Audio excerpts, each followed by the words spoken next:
of the things that really works is exposure. If you can get what is it that you would actually want. Imagine that we could just give you some magic drug or spell or something like that to take away all the anxiety and all the potential humiliation. What would you want? That envisioning is very helpful. But then often it's exposure work. It's getting yourself out there. It's leaving your comfort zone. The problem is that the home is the comfort zone, and the person is oriented to stick within it. The problem with the comfort zone is that the longer you stay there, the smaller it gets.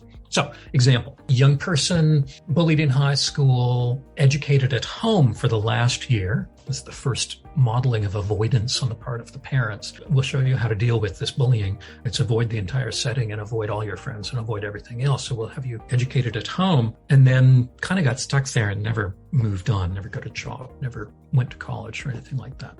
But wanted to, thank goodness.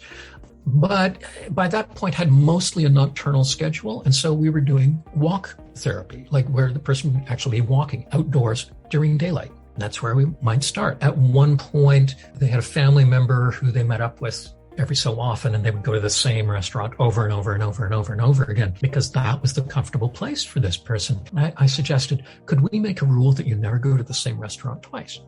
So every time you go out, you have to go someplace slightly different. Doesn't have to be terrifying. Has to be slightly different. Could be a different DQ. And then gradually we looked at the community college and said, well, let's not register with the community college. Let's just walk through it. Let's just walk through it with this family member. Then ultimately, would you get the family member to park the car and you walk through it on your own? And then we'll have them buy food at the cafeteria and so on. The person actually wound up registering for classes because what happened gradually is that community college became part of the comfort zone. And so once it's in the comfort zone, then it's a little easier to do that one further step.